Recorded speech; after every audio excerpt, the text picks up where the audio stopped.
Hello Flickering Myth family and welcome to our channel. My name is EJ Marino and we have a new Disney Plus Marvel review. We're going to be jumping into the first 2 episodes of Miss Marvel. Welcome to the new era of the MCU. I'm calling it the Youth Movement because starting with Spider-Man, now looking at Black Widow, Hawkeye, and this series, we're into the teen phase of the Marvel MCU, like, whole craziness. I don't know how I feel about that. I personally liked Miss Marvel in certain aspects, and there's certain things I really wasn't connecting with.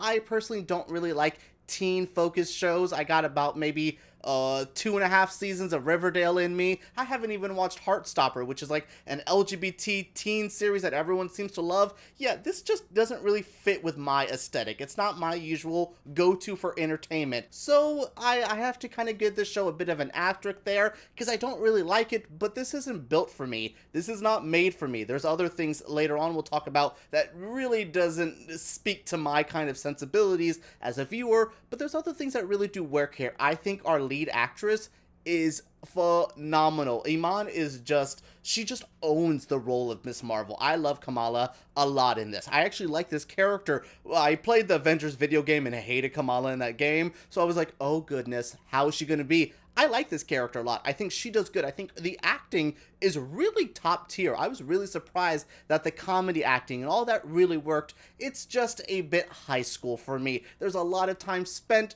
during high school stuff, a lot of times doing teenage girl things, and that's really cool. I really think this will work. There is a thing that reminds me of that new Disney movie Seeing Red or Turning Red that was pretty popular, and that there's an aesthetic that's kind of similar there. I don't want to say it's as young as that movie felt. This definitely feels a bit more Spider-Man Homecoming than anything else. Yeah, I just love that Marvel is really trying the youth movement now. I think it's kind of funny that they spent so many times with like old 35-year-old white dudes. Now that we're like, let's have like a teenage girl and like Spider-Man and all this. It's just really funny to see the shift, and I know this is going to happen more when we add in like the Wanda kids to something and we do a young Avengers team. I know what they're building towards, and I also know that these actors can grow into these roles. Instead of getting an actor who's 28 and you have a limited time with them, get actors that are 21 so you can have more time filming them. I understand it and it works.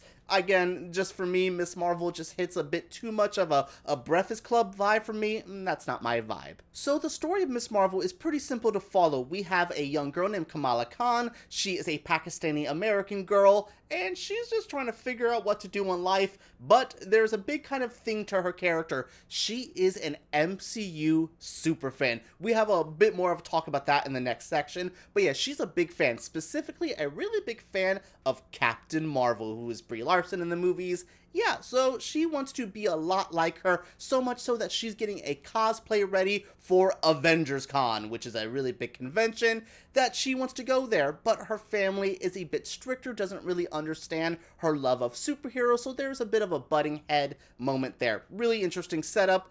But when she gets a bracelet from a mysterious family member that seems to have magical powers attached, or maybe unlocks powers within her, her life completely changes. Now, I've only seen the first 2 episodes, so there's not a lot of story for me to dive into. We see Kamala kind of go through her training montage, very basic superhero training montage stuff, a little bit of things like that. I personally enjoy the Pakistani-American side, like seeing her struggle with her community, her mosque, trying to figure out like what she can do to figure out what the hell to do in her life. All of those things really speak to me, like her wanting to wear a Captain Marvel costume, but her mom's like, but I built you this more like kind of conservative Hulk outfit. Can you wear that? I love things like that. I think that's really, really cute, and I really think that spoke to me more than watching her train to be a superhero or going to Avengers Con or any of the weird MCU attachments. Yeah, there's that one organization that was in the Spider-Man movies.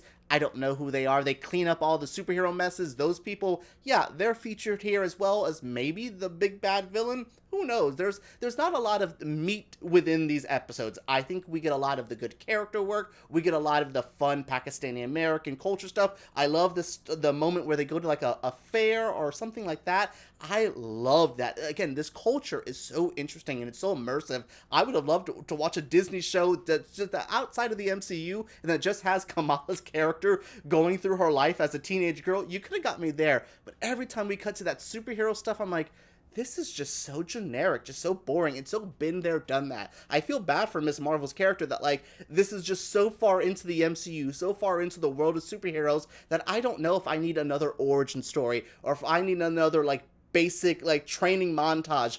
None of this is really sinking, like, letting me sink my teeth into. I want to like this more, and I appreciate it, but just the story and the characters, I need a little bit more. Maybe more episodes. I could like a lot more of this. I don't know how many other ways I can say that this is cute, but not for me, blah, blah, blah, just variations of those, but I really seriously hope somebody finds this and really enjoys it. There's a lot in here that actually has substance. It just needs to find its right people, its right fan base, and I hope that they are there. This also can add in a whole new generation of fans, like a generation of younger girls or teenage fans that like their High School Musicals or their Riverdales. They might fall into this. That could really work. The MCU needs to grow because it's starting to feel a little bit stale, so things like this could really spice things up. But what do you guys think of this review? What do you think of Miss Marvel? If you've seen the first 2 episodes, share your feelings down in the comments below. Let's talk about this show, and are you a big MCU fan? And if you are, do you like that they're gearing everything towards the people who know everything? Or are you casual and saying this is getting a bit too overwhelming for me? Share your feelings down below, thumbs up, all that jazz, and let's talk about Miss Marvel down